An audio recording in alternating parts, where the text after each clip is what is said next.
तो गाइस हम लोग बात करने वाले हैं कि बाकी बचे हुए पॉइंट भी देख लेते हैं कि कैसे कैसे जो नेशनलिज्म का इंजेक्शन होता है वो डाला जाता है लोगों के अंदर। तो फ्रेंच के अंदर कैसे डाला गया तो उसके बारे में बात कर ही रहे थे हम लोग। तो और क्या किया गया था, a centralized administrative system was put in place and it formulated uniform laws for the all citizens within our territory। तो भैया जब एडमिनिस्ट्रेट जो हम लोग बात करें एडमिनिस्ट्रेटिव सिस्टम होता है, जब पूरी कंट्री के लिए एक हो जाता है तो इससे काफ़ी सारी चीज़ें आसान हो जाती हैं। तो हम लोग बात करें कि जब सभी के लिए कानून एक बन जाते हैं तो इससे एक सेंस ऑफ यूनिटी डेवलप हो जाती है। कि हम लोग बात करें कि अगर हम लोग बात करें कि भारत देश की बात करें, भारत देश की एग्जांपल समझते हैं कि पहले के समय पर हम लोग बात करें कि अगर आप लोग एंशियंट हिस्ट्री या मेडिवल हिस्ट्री पढ़ते हैं तो इंडिया के अंदर जो फॉरेन इन्वेजन होते थे उसका केवल मेन रीज़न यही था कि जो यहाँ के किंग्स थे वो यूनाइटेड नहीं थे। यानी कि यहाँ पे हम लोग बात करें अलग अलग लॉस लग रहा है, हर एक रियासत के अलग राजा, हर एक रियासत के अलग लॉ। तो ये सारा सीन चल रहा था। तो अब इसको लेकर क्या था कि अगर यूनाइटेड लॉ होता तो फिर हम लोग बात करें, या फिर एक ही राजा राज कर रहा होता, सब जगह एक ही लॉ लग रहा होता, तो फिर हम लोग बात करें इन्वेजन से बच जा मतलब इन्वेजन से बच जाते अगर एक ही राजा रूल कर रहा होता या पूरे में एक ही लॉ लग रहा होता। वही हम लोग बात करें, जैसे हम लोग बात करें जो हमारा इंडिया अभी आप समय मतलब इस समय पर जो देखते हैं वो इंडिया बनता ही नहीं अगर हम लोग बात करें कि जो अंग्रेज थे वो यूनिफाइड ना करते इंडिया को। तो भैया भले ही वो हमें लूटने के लिए आए थे पर उन्होंने क्या किया, एक यूनिफाइड सिस्टम लाया। यानी कि इंडिया के अंदर अलग अलग रियासतें थी, अलग अलग फैली हुई थी। तो अब जो हम लोग बात करें यूनिफाइड करने का तरीका किसने, मतलब यूनिफाइड किसने किया, अंग्रेजों ने अपने मतलब अब पहले के ये था कि अलग अलग रूल कर रहा था, पर अंग्रेजों ने गलती से ही हमें क्या कर दिया, एक कर दिया उन्होंने कि पूरे इलाके में जैसे तमिलनाडु हुआ, या फिर हम लोग बात करें नॉर्थ इंडिया हुआ, साउथ इंडिया हुआ, ईस्ट नॉर्थ ईस्ट हुआ, या फिर गुजरात वाला साइड हुआ, तो सबको एक साथ कर दिया, वेस्ट का सबको मिला दिया उन्होंने और पूरे को एक ही जगह से कंट्रोल करने लगे। तो अब सेंस ऑफ जब एक जगह पे हमें जब एक जगह पे अब हमें अलग अलग रूल करना नहीं पड़ा था, एक जगह से रूल करने को मिला, तो बस जैसे ही वो पावर छोड़ के गए तो हमने वो वैक्यूम फिल कर दिया। ये वाला जो वैक्यूम यहाँ से जो चीज़ें कंट्रोल हो रही थी, सारी चीज़ें यहीं से कंट्रोल हो रही थी, तो बस जैसे ही उनने पावर ट्रांसफर किया तो बस यहीं हमें चीज़ें मिल गई और सबको हमने जोड़े रखा और इस तरह हमारी इंडिया एक वर्क कर गई एज अ यूनिट के तौर पर, क्योंकि हमारे यहाँ पे सभी लॉ एक जैसे थे। ठीक है, तो ये वर्क कर गया इंडिया में भी। तो यहाँ पे भी उन्होंने यही सेम चीज अपनाई। यहाँ पे इंटरनल कस्टम ड्यूटीज एंड ड्यूस, यहाँ पे ये ड्यूस लिखा है, ड्यूस वर एबॉलिश्ड। यानी कि जो कस्टम ड्यूटी थी और जो ड्यूस वगैरह थे वो एबॉलिश कर दिए गए और यूनिफॉर्म सिस्टम लाया गया वेट एंड मेजरमेंट के अंदर।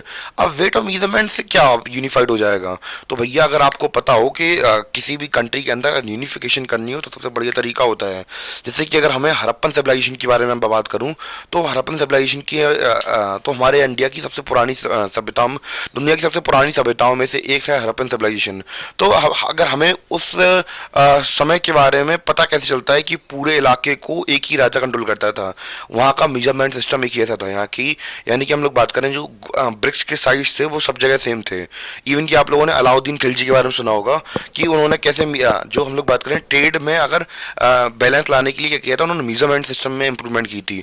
तो जब भी हम लोग हिस्ट्री पढ़ते हैं तो उसमें मेजरमेंट सिस्टम, वेट और मेजरमेंट सिस्टम बहुत ज़्यादा इंपॉर्टेंट होता है, क्योंकि हर राजा अपने हिसाब से अलग लाता है। तो अगर हम लोग यहाँ पे मेजरमेंट सिस्टम जो एक कर देंगे, विटन मेजरमेंट का सिस्टम, तो हम लोग बात करें अपने आप यूनिफाइड हो जाएंगे। मतलब एक सेंस ऑफ यूनिटी समझ में आती है यहाँ पे। तो ये कनेक्शन करने का तरीका था। Regional dialect were discouraged and French as it was spoken and written in the Paris become the common language of the nation.